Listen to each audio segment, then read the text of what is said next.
नमस्कार दोस्तों। आज का टॉपिक एक ऐसा इशू है जिससे हर दूसरा बंदा परेशान है, ओवरवेट और ओबेसिटी। आज इस वीडियो में हम बात करेंगे ओवरवेट और ओबेसिटी क्या है, इसके हेल्थ रिस्क फैक्टर्स क्या हैं और साथ ही साथ बताएंगे कि आप अपना वजन कैसे कम कर सकते हैं, उसके लिए क्या क्या चीज़ें आपको करनी है और साथ ही साथ होम्योपैथिक मेडिसिन कैसे आपके वेट लॉस की जर्नी में मदद कर सकती है। तो आइए शुरू करते हैं।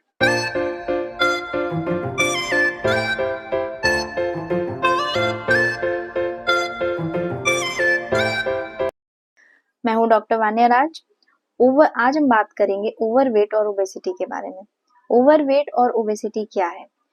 एबनॉर्मल या एक्सेस फैट का बॉडी में इकट्ठा होना जो कि आपके हेल्थ पर बुरा प्रभाव डाले, मीन्स एबनॉर्मल और excessive fat accumulation that empire your health. The definition of overweight and obesity. अब आप कैसे जानेंगे कि ओवरवेट हैं आप या ओबीज हैं? इसके लिए आपको सबसे पहले जानना होगा कि बॉडी मास इंडेक्स क्या होता है। बीएमआई बीएमआई एक सिंपल इंडेक्स है जो कि वेट फॉर हाइट के लिए होता है।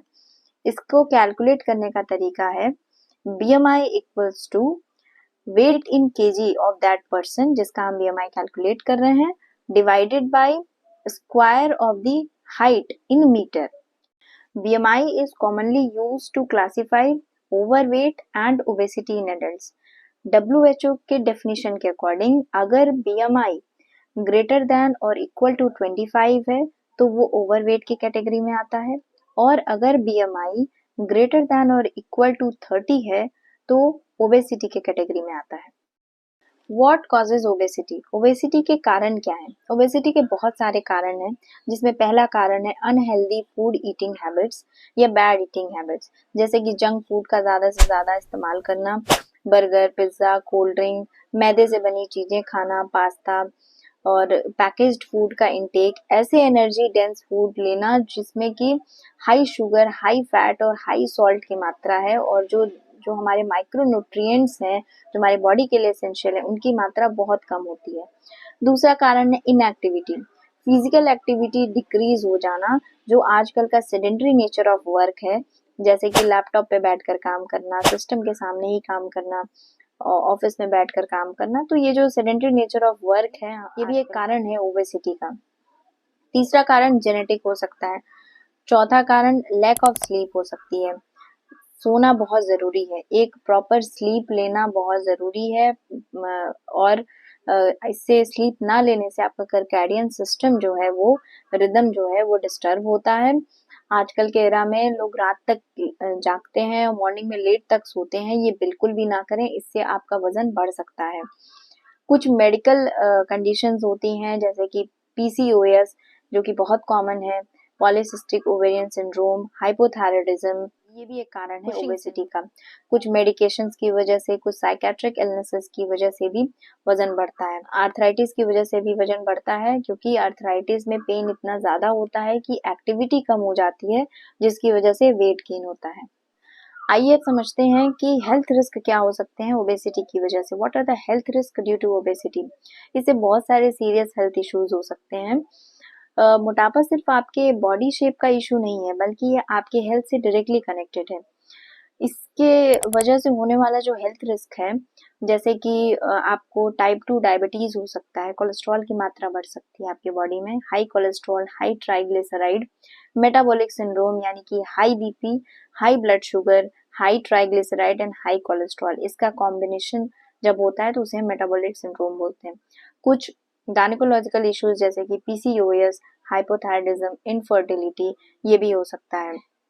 ऑस्टियोआर्थराइटिस, मेल्स में इरेक्टाइल डिसफंक्शन और सेक्सुअल हेल्थ इश्यूज, हार्ट की डिजीजेज हो सकती हैं, स्ट्रोक की प्रॉब्लम हो सकती है, और साथ ही साथ अनफॉर्चुनेटली कुछ कैंसर्स के लिए भी रिस्पॉन्सिबल होता है, जैसे कि cancer of cervix, cancer of uterus, cancer of ovaries, cancer of memory gland, prostate, cancer of colon, cancer of rectum. तो आप समझ गए होंगे कि कौन कौन से हेल्थ रिस्क हैं ओबेसिटी यानी मोटापे की वजह से, इसलिए मोटापा कम करना बहुत ज़रूरी है।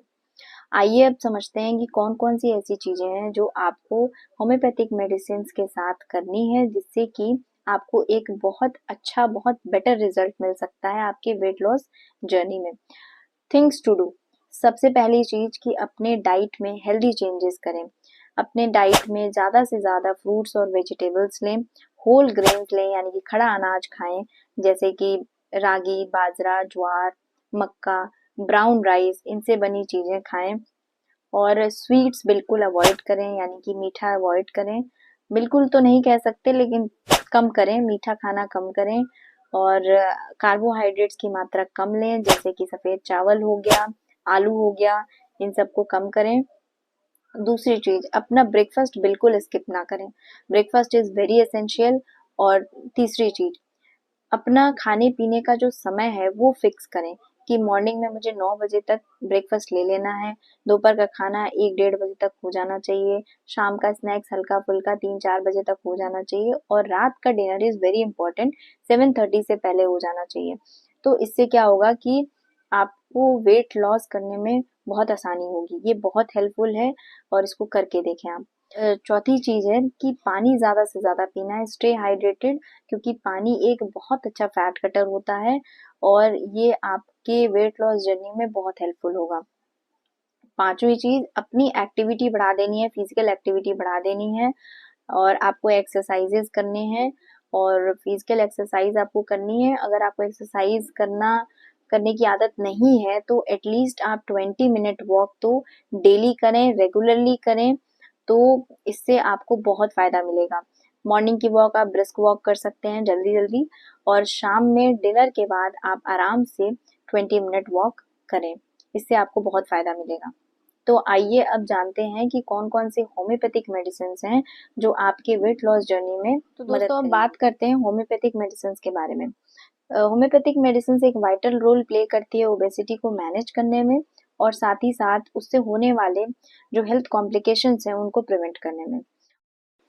होम्योपैथिक मेडिसिन जो है वो इंडिविजुअली प्रिस्क्राइब की जाती है, मतलब आपका यूनिक पैटर्न ऑफ सिम्टम क्या है, आपका बिहेवियरल एक्सपेक्ट क्या है, आपकी फैमिली हिस्ट्री क्या है, आपका फिजिकल, मेंटल और इमोशनल एस्पेक्ट कंसिडर करके मेडिसिन दी जाती है, जो कि हर पर्सन के लिए अलग, मतलब आपके बॉडी का हर एक एस्पेक्ट ट्रीट किया जाता है।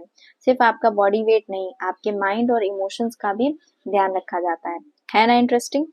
तो चलिए बताती हूँ कि कौन कौन सी ऐसे होम्योपैथिक मेडिसिन हैं जो आपको मोटापा यानी ओबेसिटी कम करने में मदद कर सकती है। सबसे पहले मेडिसिन है कैलकेरिया कार्ब। कैलकेरिया कार्ब, अगर आपको लगता है कि वजन आपका जल्दी बढ़ जाता है, मेटाबॉलिज्म आपका स्लो है, फैट, फेयर और फ्लेबी कॉन्स्टिट्यूशन है, प्यास बहुत ज्यादा लगती है, जल्दी जल्दी सर्दी जुकाम हो जाता है यानी कैचेस कोल्ड टेंडेंसी है, स्वेटिंग होती है हेड पे, स्कैल्प पे, मतलब एक कॉन्स्टिट्यूशन अगर मिलता है कैलकेरिया कार्ब का तो ये बहुत अच्छा काम करती है। दूसरी मेडिसिन है ग्रेफाइटिस। ग्रेफाइटिस में ओबेसिटी है, साथ में मेंस्ट्रुअल प्रॉब्लम्स है, मतलब मेंसेस डिलेड है, फैट, फेयर और चिली कॉन्स्टिट्यूशन है, कॉन्स्टिपेशन है, स्किन प्रॉब्लम्स है, तो हम ग्रेफाइटिस सोच सकते हैं। तीसरी मेडिसिन है अमोनियम म्यूर। अगर बॉडी जो है वो फैट है और लेग्स जो है, पैर जो है वो पतले हैं और साथ में बटक्स लार्ज है, तो हम अमोनियम म्यूर सोच सकते हैं। चौथी मेडिसिन है एंटीमोनियम क्रूड। एंटीमोनियम क्रूड में गैस्ट्रिक एलिमेंट्स है, ओबेसिटी है, और साथ ही साथ व्हाइट कोटेड टंग यानी जो जीभ है उस पे व्हाइट कोटिंग मिलती है, तो हम एंटीमोनियम क्रूड सोच सकते हैं। एक मेडिसिन है नाट्रम म्यूर। नाट्रम म्यूर भी बहुत अच्छा काम करती है इमोशनल ईटिंग में। कुछ लोग स्ट्रेस की सिचुएशन में बहुत ज्यादा खाते हैं, तो उसमें स्ट्रेस को और इमोशंस को मैनेज करने में नाट्रम म्यूर अच्छा काम करती है। ये सारी मेडिसिन कॉन्स्टिट्यूशनल बेसिस पर दी जाती हैं, तो बहुत अच्छा काम करती हैं। कुछ मेडिसिन ऐसी हैं जो कि अगर आपको कॉम्प्लिकेशन है साथ में तो उस केसेस में दी जाती हैं, जैसे कि अगर आपको ओबेसिटी है और साथ में थायराइड की प्रॉब्लम है, लाइक हाइपोथायराइडिज्म है, नॉन टॉक्सिक गोइटर है, एक्सोप्थैल्मिक गोइटर है, किसी भी तरीके का अगर गोइटर है, तो फ्यूकस वेसिकुलस का मदर टिंचर बहुत अच्छा काम करता है। फिर उसके बाद मेडिसिन आती है हमारी कार्ल्सबैड एक्वा। कार्ल्सबैड एक्वा 30 में ली जाती है, और ये एक बहुत अच्छा फैट रिड्यूसिंग मेडिसिन है, और इसमें लेकिन ओबेसिटी के साथ आपको लिवर की प्रॉब्लम मिल सकती है, गाउट की प्रॉब्लम मिल सकती है और डायबिटीज। नेक्स्ट मेडिसिन है phytolacca berry. Phytolacca berry mother tincture में लेना होता है और ये कब कब लेना होता है, अगर ओबेसिटी के साथ थायराइड डिस्फंक्शन मिले, पहली चीज, ओबेसिटी के साथ रोमैटिक डायथिसिस मिले, दूसरी चीज, तीसरी चीज, पेशेंट को वॉकिंग में यानी चलने में, बैठने में बहुत समस्या होती है, लीस्ट एक्सर्शन पे यानी थोड़ा भी कुछ भी करने पे सांस फूलने लगती है, पैल्पिटेशन होता है, तो हम फाइटोलक्का बेरी दे सकते हैं। नेक्स्ट मेडिसिन है एस्कुलेंटाइन एंड फाइटोलाइन। एस्कुलेंटाइन का मदर टिंचर और फाइटोलाइन का मदर टिंचर हम अल्टरनेट करके दे सकते हैं। बहुत अच्छी मेडिसिन है फैट को रिड्यूस करने की। तो आइए एक बार जल्दी से देख लेते हैं कौन कौन सी मेडिसिन है फैट को रिड्यूस करने की। कॉन्स्टिट्यूशनल मेडिसिन सबसे मोस्ट अप्रोप्रिएट होती है, तो अगर calcarea carb, graphites, natrum mur, ammonium mur, antimonium crude, senega, capsicum, thyroidinum, इस तरह की मेडिसिन अगर कॉन्स्टिट्यूशनली अगर मिल रही हैं तो वो बहुत अच्छा काम करती है, उनका बेस्ट रिजल्ट है।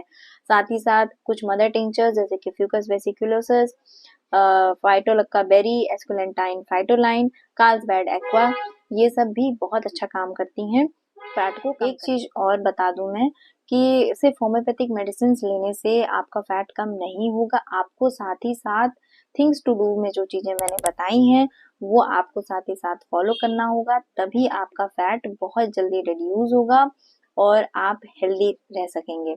इसलिए जो चीजें मैंने थिंग्स टू डू में बताई हैं वो करें और साथ ही साथ होम्योपैथिक मेडिसिन लें, आपको बहुत आई होप ये वीडियो आपके लिए यूजफुल रहा होगा, इन्फॉर्मेटिव रहा होगा। अगर आपको ये वीडियो अच्छा लगे तो प्लीज लाइक करें, शेयर करें और सब्सक्राइब करना ना भूलें। जरूर सब्सक्राइब करें और ऐसे ही यूजफुल वीडियो के लिए इस चैनल को फॉलो करते रहें। मिलते हैं अगले वीडियो में। थैंक यू, नमस्कार, जय हिंद।